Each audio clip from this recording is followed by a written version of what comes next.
Oh non, c'était juste pour tourner ma page.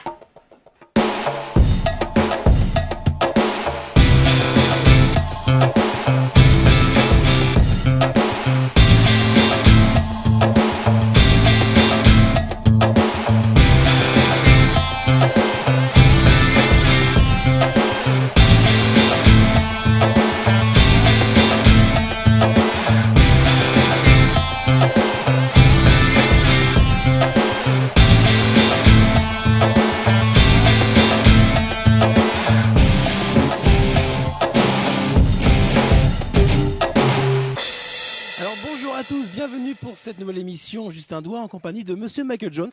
Merci beaucoup d'accepter l'interview pour nous. On va essayer de vous connaître un peu plus à travers quelques questions. Déjà, on est ici en live du réservoir. On peut en parler en quelques mots. Vous êtes là pourquoi exactement? En fait, je suis intervenant ce soir pour une organisation qui s'appelle Pitch Music, où ils aident les jeunes artistes à démarrer. Donc ce soir, il y a tous les lauréats de Pitch Music. On a fait un casting avec, on est deux ce soir à avoir écouté, je ne sais pas combien, 500 chansons, en avoir choisi ceux qui vont passer ce soir. Donc c'est une espèce de tremplin. Donc ça a lieu au Réservoir à Paris, qui est un haut lieu de la musique parisienne. Et voilà, donc... et je vais peut-être faire pousser la petite chansonnette à la fin, voilà. Alors, quand on regarde un peu votre biographie, on se voit qu'on s'aperçoit qu'à partir à 18 ans, vous avez commencé à faire la guitare, la batterie, mais vous avez plutôt choisi la guitare. Ouais. Pourquoi? Parce que ça plaisait plus aux filles. Ouais. Ah ouais. Ça plaît toujours aujourd'hui. Ah oui. Ouais. Oui. Bon, ben maintenant, c'est la guitare, elle plaise toujours. C'est le mec qui plaise moins. Hein. Je te donne toutes les différences, tous ces défauts qui sont autant de chance. On sera jamais des standards, les gens bien comme il faut. Jamais. Je te donne ce que j'ai, ce que je vaux. I can give you the force of my ancestral pride. Won't you go on when I'm hurt deep inside? Whatever the feeling, whatever the way, helps me go on from. De votre rencontre avec le groupe Taifong.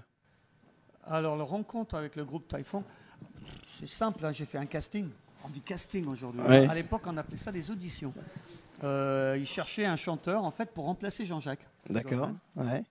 Qui ne voulait pas partir sur la route, en tournée. Et donc, c'est moi qui ai eu la place, voilà.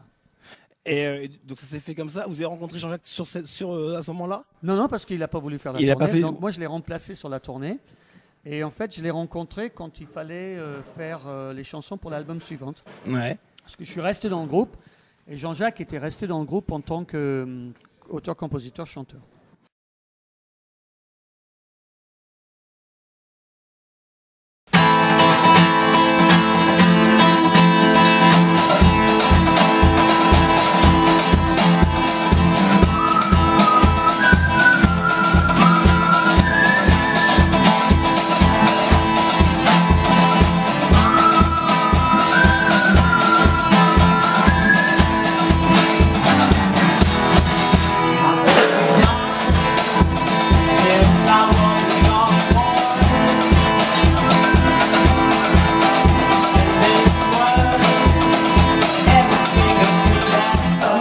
Avec le groupe Tidrose, avec nous, merci de nous avoir accueillis pour Juste un doigt. Alors, avant de commencer l'interview, donc vous êtes un groupe qui est connu depuis plus d'1 an. Alors c'est le groupe qui est créé depuis d'1 an ou vous vous connaissez depuis d'1 an? Ah non, c'est le groupe. Le groupe on l'a fait en mars l'année dernière. Ouais, c'est ça. Et non, nous on se connaît depuis plus longtemps. Thomas et moi on se connaît depuis la crèche, donc ça. Ah oui, donc depuis longtemps là. On marche à 4 pattes ensemble. Et sinon, Damien et Arthur, depuis le CP. Ouais, CP, puis c'est ah ouais, donc vous avez des connaissances d'enfance. Ouais, mais par exemple, moi qui viens du lycée, ouais. Par exemple, Damien il est au lycée, je me suis retrouvé dans sa classe en seconde. Et de là, on a appris qu'il était trompettiste. Mais sinon, par exemple, Arthur, Damien et moi, on se connaissait pas. Ouais, c'est grâce au groupe. William, personne ne le connaissait à part Thomas qui l'a eu dans sa classe. Voilà, William qui est pas là aujourd'hui, avec mon salut, qui est lui est bassiste. Ouais, c'est guitariste aussi. Guitariste aussi. À 6 heures perdues. et chanter. Alors, comment s'est formé le groupe? Comment vous êtes rencontrés? Bah, Thomas et moi, on se connaît depuis longtemps. T'as commencé la musique un petit peu avant moi. À 6 ans, j'ai 6 ans.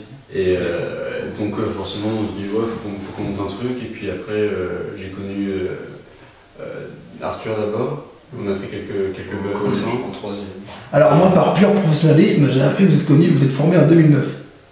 C'est ça. Ouais, c'est ça. Ouais, c'est ça. C'est ça, donc c'était là. Mardi. Alors ça, je sais pas, à l'occasion des 40 ans de... Woodstock. Alors je ne sais pas. Ah, Woodstock. C'est vrai, Voilà. En fait, on s'est rencontrés, on a fait les groupes, et les 40 ans de Woodstock, c'est notre premier concert. C'était un concert privé. C'est pas un festival? Woodstock, c'était un festival en 1969, du coup. Oui, c'est ça, 40 ans. Et avec qui avait réuni tous les plus grands artistes de rock.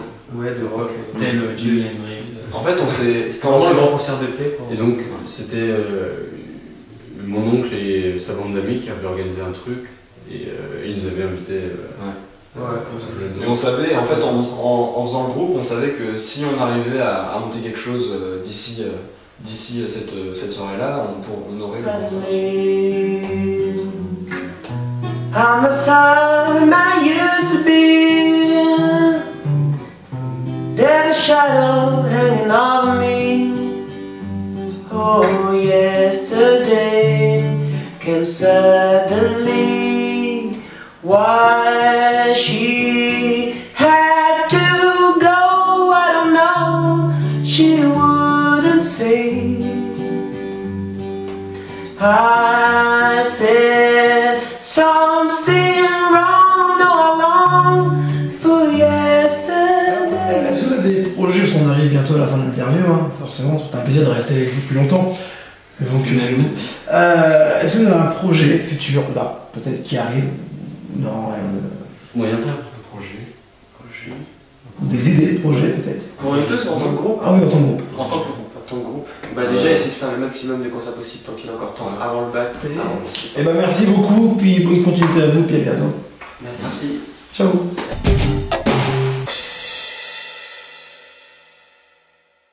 Alors, d'autres questions. Quand on parcourt, on va parler de votre album Prise et Reprise. Ouais. Il y a aussi l'album Celtic Blues qui est sorti en juin 2009. Ouais.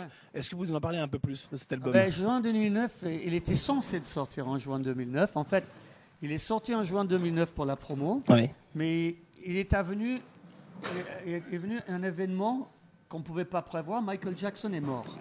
Et donc, la maison de disques a arrêté toute distribution de tout disque sauf du Michael Jackson jusqu'au mois de septembre. Donc, mon disque a été mis dans les bacs en septembre. En septembre, du coup. Voilà.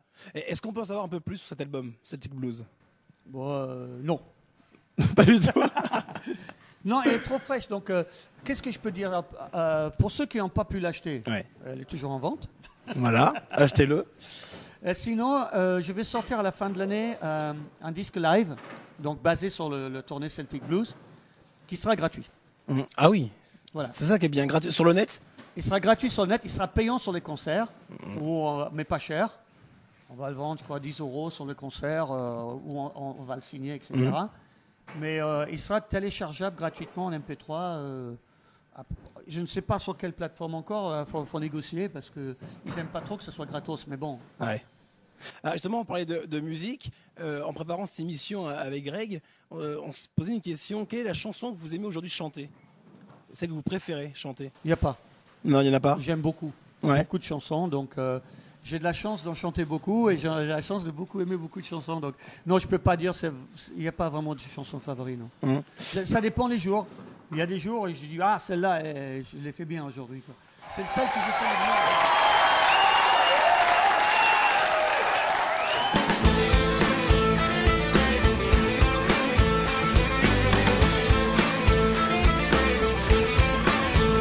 Ça fait 300 jours, ça fait 300 nuits, t'as fait 3 petits tours et puis t'es parti.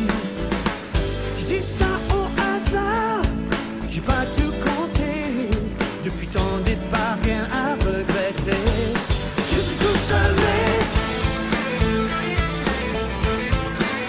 tout seul, mais je repense au temps comme il était court.